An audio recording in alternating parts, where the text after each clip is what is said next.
Hello. Come right on in. You're at Father Fish. Nice to have you with us. 61. Could I ask how you deem rocks that you have collected aquarium safe? Yeah, Now, that's a really excellent question. it is. The way I deem rocks aquarium safe is, let me show you.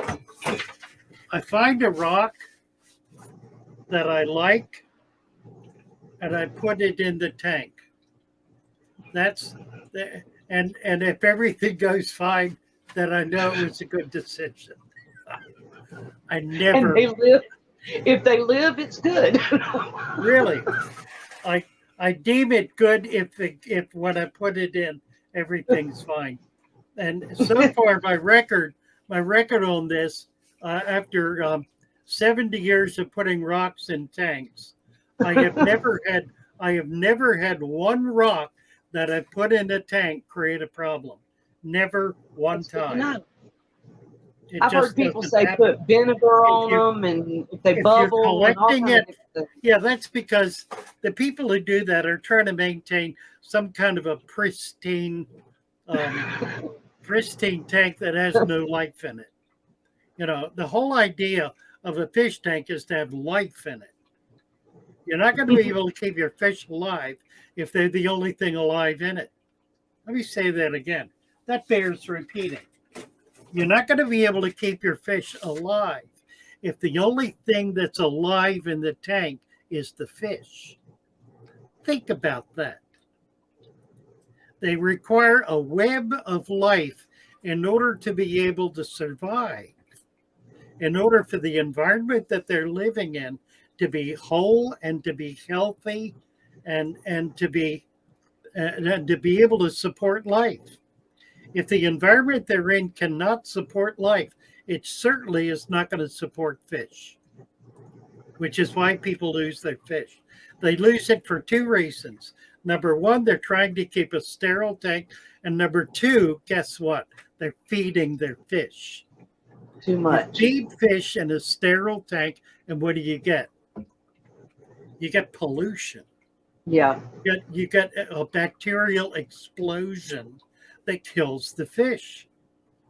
That's why fish die, because they're being kept in environments that are not healthy for living creatures. They're unhealthy for living creatures. You can't keep a fish in a gallon of sterile water. For one thing, it's not going to stay sterile. Right. It will begin developing all manner of things, the first few of which will explode in growth and kill the fish. It's not that they're bad, it's that they don't have any competition. And competition is the key, because competition creates biodiversity, which creates balance.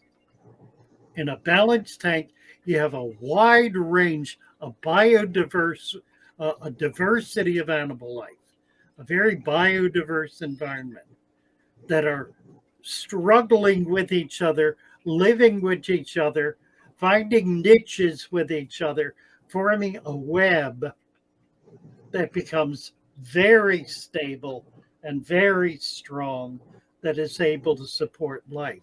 That's how nature works. It doesn't work by one little thing living in a drop of water. One little thing living in a drop of water will die. Right. Because there's nothing to support it. It can't eat. It can't become food. It just dies.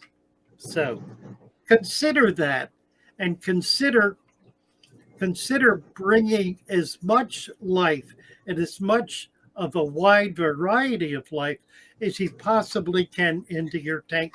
Don't be afraid of it. Don't be afraid of doing the very thing that is most needful to do. And natural. People are afraid of doing the best thing that they can do. Don't be afraid of doing the best thing you can do. Don't do that. You find a rock or a piece of wood out in the woods that's been there for 5,000 years, and you think it's going to kill something? Jeez. No, it's not. Pick it up and put it in your tank. And now in your new video that you've got coming up soon, that's what you're going to talk about, right? You're going to talk about how to set up that A aquarium food with the web. natural. A food web, yeah. Well, I hope you found something you've never seen before. Have a great day. Nice having you with us. Come on back.